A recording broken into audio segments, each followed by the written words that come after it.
조 바이든 민주당 후보가 승기를 굳혀가는 가운데 트럼프 대통령이 선거 결과에 승복하지 않을 것임을 거듭 시사했습니다. 네, 지금 이 시간 미국 현지 상황 들어보겠습니다. 애틀란타에 계신 라디오 코리아 유진리 본부장님 화상으로 연결돼 있습니다. 본부장님 나와 계십니까? 네, 안녕하세요. 네, 안녕하십니까? 네, 바이든 민주당 후보가 트위터를 통해서 그 누구도 우리의 민주주의를 빼앗지 못할 것이라며 트럼프의 선거 조작설을 반박했습니다. 트럼프 대통령은 이번 선거가 연방 대법원에서 끝날 수 있다. 최종적으로 법원의 판단을 받겠다는 상황인데 여기에 미국의 여론 흐름은 어떻습니까? 지금 미국 여론은 새로운 슬로건이 나왔습니다. 그래서 대표적인 것이 Not by voting, just by law. 이게 무슨 얘기냐면 이번 대선은 선거가 아니라 법으로 가야 된다. 이렇게 여론들이 조성이 되고 있는데요. 물론 이 여론은 일반 시민들이 내거는 그런 슬로건입니다. 예. 신문이나 언론에서는 이런 얘기를 절대 하고 있지 않지만 시민들은 실제로 이 피켓링을 들고 거리에 나와서 시위를 많이 하고 있고요. 실제로 우편 투표 개표 후에 바이든 후보가 표가 많이 상승이 됐습니다. 제가 살고 있는 조지아주만 하더라도 우편 투표 개표 전에는 30만 표 이상이 트럼프 대통령이 앞서고 있었는데 방금 연합뉴스에서 보도한 대로 지금 퍼센테이지로는 동률을 이룰 정도로 바짝 추격하고 있죠.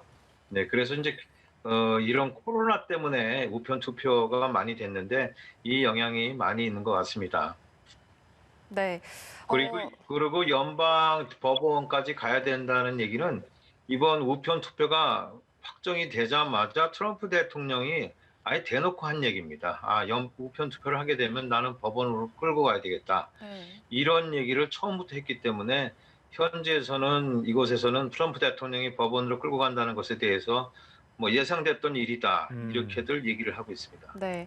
또 앞서 트럼프 대통령이 기자회견에서 지지자들이 침묵하도록 두지 않겠다 이런 말도 했거든요. 이게 항의 시위를 간접적으로 요구하는 발언으로 보인다 이런 해석도 나오고 있습니다. 실제로 현재 주요 대도시에서 시위대들이 계속 거리 행진을 하고 있는데 현재 상황은 어떻습니까? 트럼프 대통령이 즐겨 쓰는 트위터가 있는데요. 이 트위터는 대통령이 되기 전부터 본인 개인이 스스로 사용했던 겁니다. 그러니까 보통 유명 정치인이나 뭐 연예인들은 그렇게 유명하게 되면 이제 보좌관들이나 스태프들이 대신하게 되는데 대통령이 된 다음에도 계속 트윗을 하고 날리고 있지요. 근데 트럼프 대통령 성향이 지난번에 위스콘신에서 대규모 시위가 있었을 때 연방군을 강경 진압하겠다 뭐 이런 얘기를 많이 하고 있어서 이런 시위자들이 나오면은 트위터로 대통령이 더 부추길 것이다 그런 예상들을 많이 하고 있습니다. 실제로 지금 가장 위험한 지역이 이제 백악관 앞에 시위대들이 나와 있고요. 필라델피아 그리고 텍사스, 애틀란타는 아직 조용한데 시위 양상이 되면 미국 시위가 한 곳에서 도시에서 시작이 되면 이렇게 들불처럼 번지게 됩니다. 그러면 이제 좀 더 시끄러워지게 되죠. 아직은 그러나 그렇게 심각한 시위는 없는 것으로 보고 있습니다. 예. 트럼프 대통령이 선거가 조작됐다고 주장하고 있는데 불법적 투표를 했다는 근거는 제시하지 않은 상황입니다. 여론몰이를 통해서 연방 대법원까지 문제를 끌고 가겠다는 전략으로 보이는데 연방 대법원은 보수 6명, 진보 3명, 보수 절대 우위 구도잖아요. 네네. 네, 이런 전략에 대해서 좀 어떻게 보십니까? 이번 우편 개표 후에 바이든이 이기게 되면 트럼프 쪽에서는 이제 대신 불복으로 가고 부정선거로 조사하게 된다. 그래서 판결은 대법원으로 가겠다. 그리고 대법관 임명이 이제 말씀하신 대로 6대3 이렇게 해서 공화당 쪽이 우세하게 돼 있죠. 그런데 실제로 얼마 전에 있었던 6시 반경인가요? 백악관 연설에서 아주 트럼프 대통령 본인 입으로 그렇게 얘기를 했습니다. 조지아주에서는 스테이트팜 아레나라고 이제 체육관이 있는데요. 농구 경기장인데 여기에서 투표용지가 있는 방에서 수도관이 터졌다고 언급을 했습니다. 실제로 투표 당일날 밤에 이 일 때문에 잠시 동안 그 개표가 중단됐었죠. 그래서 그 다음날 아침 10시에 집계가 됐었습니다. 근데 이제 조지아에서 일어난 일의 이 위치가 전혀 개표와 관련이 없는 그런 곳에서 파이프가 터졌는데 왜 4시간 동안 개표를 중지를 했느냐 또 이런 일들. 그 다음에 또 사바나 같은 조지아주죠. 사바나에서 선관 참관인들이 부정 개표하는 것을 봤다. 법원에서 증거했는데 이제 조저에서 소송된 것은 기각이 됐습니다. 네. 미시간처럼. 그래서 조지아에서도 기각이 됐는데 대통령 입으로 처음으로 얘기한 건 조지아에서 부정선거가 있었다. 수도관이 터졌는데 그것은 개표장과는 떨어진 것이었다라는 얘기가 나오고 실제로 지금 미국 시민들 사회에서는 트위터에 많이 올라오는 얘기들이 있습니다. 그래서 뭐 개표장 말고도 작년에 디트로이트 팍스 TV가 보도한 것인데 작년 12월입니다. 1823년생이 유권자로 등록이 돼 있었죠. 이분이 살아계시면 169세가 되는데 예. 이거 TV가 밝혔습니다. 그리고 유권자가 이중 등록되고 추가 등록자 중 사망자가 2,503명이 있었다. 그리고 올해 7월 달에 이 소송을 제기한 사람이 단체가 소송을 취하해서 해결이 됐지만 의혹은 계속해서 남아있고 작년에 연방법원에 소송이 올라갔던 게 요즘에 다시 올라오고 있습니다. 그리고 얼마 전이죠. 뉴욕포스트지가 사망자로 된 사람 이름으로 민주당 투표지가 뉴욕에서 발견됐다라는 걸 11월 2일 날 보도를 했고요. 네. 7월 29일에 시카고에서는 2만 개가량 가까이 되는 가짜 운전면허증이 예. 발견이 돼서 파이브 뉴스에서 보도가 됐었습니다. 그리고 조지아주에서는 12년 전에 죽은 고양이 이름으로 민주당 투표용지가 나와서 실제로 이런 시민 제보들이 굉장히 많이 올라옵니다. 그런데 네. 공화당에서 이걸 다 했는지 아니면은 경찰이나 이런 선관위에서 이걸 제대로 수사를 했는지는 아직 모르지만 시민들의 여론은 그렇게 좋지 않습니다. 뭔가 있구나 이런 얘기들이 뭐 좀 전반적으로 이렇게 퍼져 있습니다. 네, 뭐 현재까지도 4개의 주에서 막판 치열한 접전이 펼쳐지고 있습니다. 특히나 펜실베니아와 조지아주가 초접전인데 조지아주의 경우에는 트럼프 대통령과 바이든 후보 격차가 계속해서 좁혀지면서 조금 전에 두 후보가 동률이 됐습니다. 네.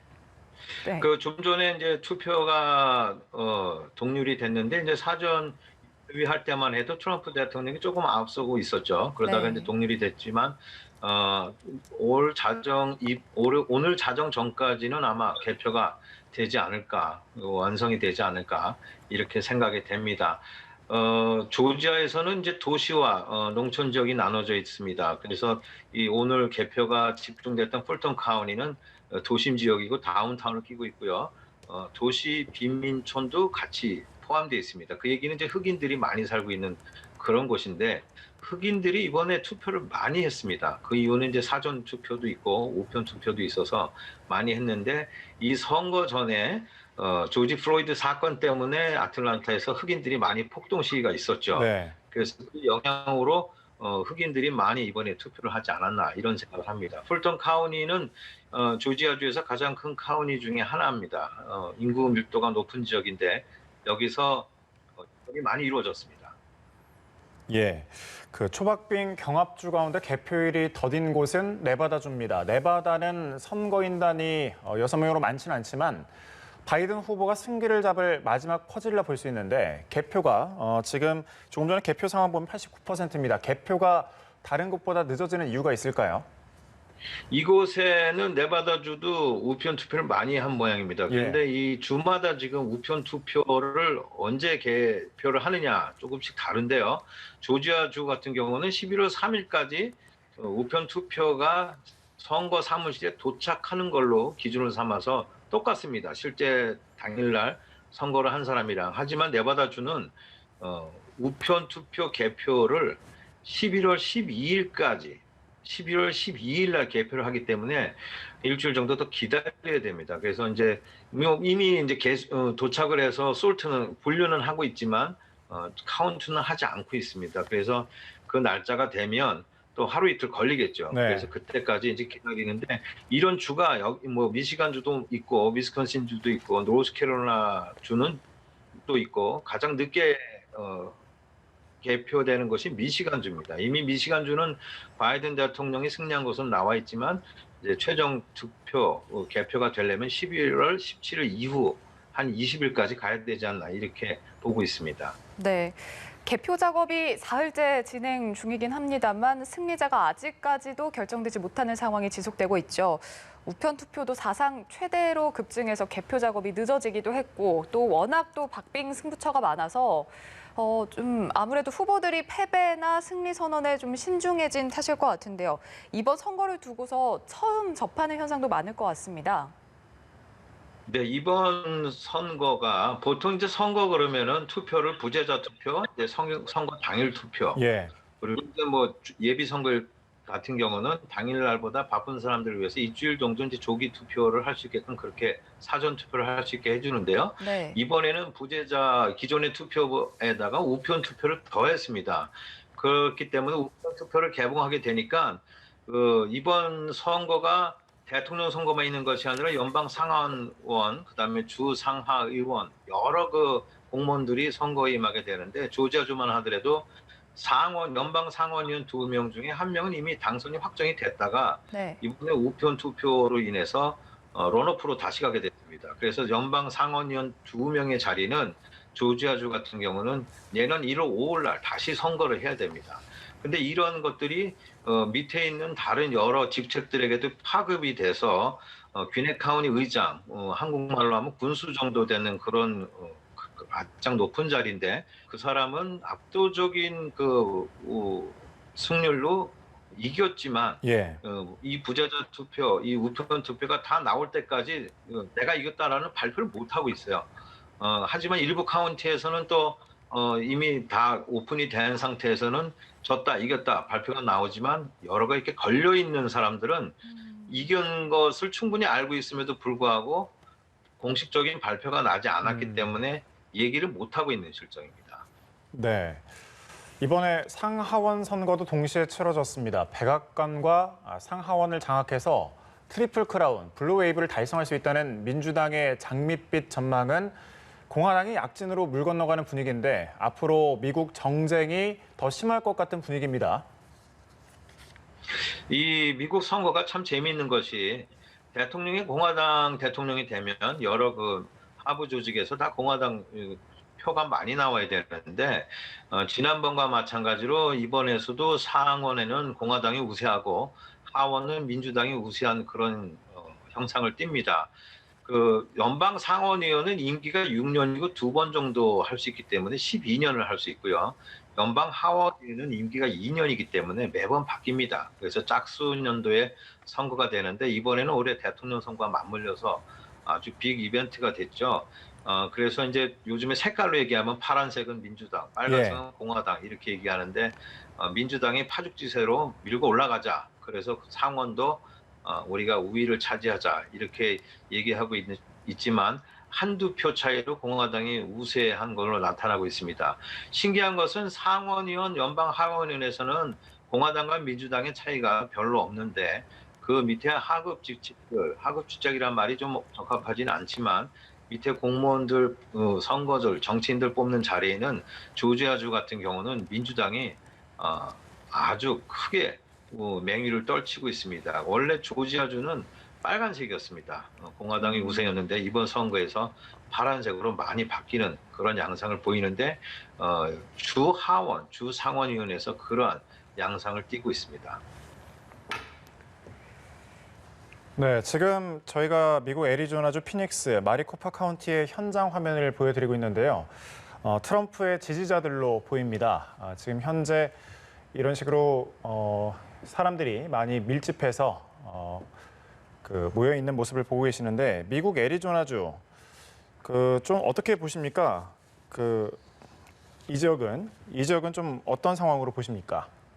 애리조나주 주민들은 미국에서 조금 과격한 그런 주민들로 알려져 있고요. 여러분들 영화에서 보면 사막 지대 많이 보지 않습니까? 선인장도 있고 그래서 이쪽 사람들이 체격도 크고 뭐 햄버거를 시켜도 굉장히 크게 나옵니다. 스케일이 큰 동네인데 여기 사람들이 이제 벌써 직결이 돼 있고 무엇보다도 이제 한국과 달리 미국 국민들이 집에서 총기를 마음 자유롭게 휴대할 수 있기 때문에 직결되어 있는 모습만 보아도 불안하죠. 불안하기 때문에 직결하는 모습들은 아직 보이겠지만 이것이 언제 터질지 정말 조마조마한 상황도 있습니다. 하지만 아직까지는 그렇게 지난번 조지 플로이드 폭동 때처럼 그렇게 큰 약탈이나 방안은 없고요. 지금 다들 관망하는 자리인데 아마도 조지아주에서 막판에 바이든 후보가 이기든 트럼프 대통령이 이기든 저희 조지아주에서 어떤 결판이 나게 되면 그것을 시점으로 해서 뭔가 행동이 있지 않을까. 네. 그래서 여러 주에서 곳곳에서 대기하고 있는 것은 아닌가 이렇게 분석하고 있습니다. 네, 앞서 트럼프 대통령이 지지자들이 침묵하지 않도록 하겠다, 이번 선거가 조작됐다 이런 이야기를 하면서 아무래도 지지층들이 좀 결집하는데 영향을 주지 않았나 이렇게 보여집니다. 본부장님, 저희가 또 질문을 드릴 텐데요. 미국 유권자들이 지금 현재 당파 분열 현상이 올해 미국 대선 들어서 더욱더 심화된 것 같습니다. 특히나 정치 양극화 현상이 더욱 단단해진 건데 누가 대통령이 되더라도 향후 이 미국 사회에서 통합이라는 과제가 굉장히 중요할 것으로 보이는데요.